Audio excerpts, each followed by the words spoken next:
പറയുന്നുണ്ട്. പത്രോസിനോട് ഈശോ പറഞ്ഞു, ഞാൻ വരുന്നത് വരെ അവൻ ജീവിച്ചിരിക്കുന്നതാണ് എൻ്റെ ഹിതമെങ്കിൽ നിനക്കെന്ത്? നീ എന്നെ അനുഗമിക്കുക. ഈ ഒരു തിരുവചനമാണ് 21, 22 തിരുവചനത്തിലൂടെ ഈശോ പറയുന്നത്. പത്രോസിനോട് പറയുന്ന ഈ തിരുവചനം നമ്മളോട് ഓരോരുത്തരോടും ആണ് ഈശോ പറയുന്നത്. ഈശോ പറയുന്നത്, നീ മറ്റുള്ളവരുടെ കാര്യത്തിൽ ഒത്തിരി ഇടപെടണ്ട. നിന്നെ വിളിച്ചിരിക്കുന്ന എന്താണോ അതനുസരിച്ച് നീ ജീവിക്കുക.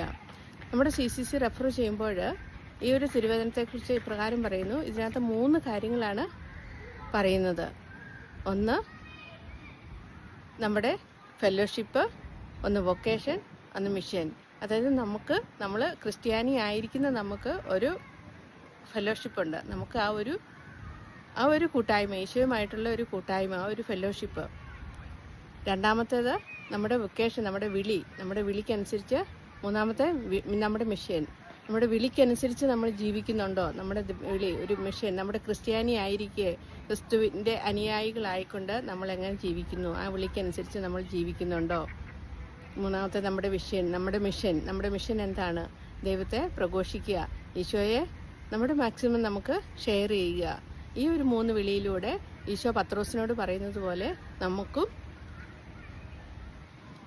ഈശോയെ നിന്നെ പ്രഘോഷിക്കുവാൻ, നിന്നെ സ്നേഹിക്കുവാൻ, നീയുമായിട്ടുള്ള ഒരു കൂട്ടായ്മയിലൂടെ ജീവിക്കുവാൻ ഞങ്ങളെ അനുഗ്രഹിക്കണമെന്ന് നമുക്ക് പ്രാർത്ഥിക്കാം. അപ്പോൾ ഈശോ പത്രോസിനോട് ചോദിക്കുന്ന പോലെ, ഞാൻ വരുന്നവരെ അവൻ ജീവിച്ചിരിക്കണമെന്നാണ് എൻ്റെ ഹിതമെങ്കിൽ നിനക്കെന്ത്?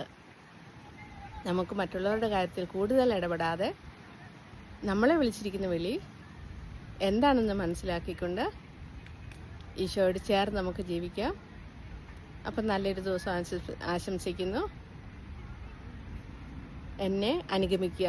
ഈശോ പറഞ്ഞിരിക്കുന്ന ഈ വചനത്തിലൂടെ നമുക്കും കൂടുതൽ ചിന്തിക്കാം. എന്നെ അനുഗമിക്കുക, ഈശോയെ അനുഗമിക്കാനായിട്ട് നമുക്ക് ഓരോരുത്തർക്കും ഒരുങ്ങാം, തീരുമാനമെടുക്കാം. അപ്പോൾ എല്ലാവർക്കും നല്ലൊരു ദിവസം ആശംസിക്കുന്നു. Praise God.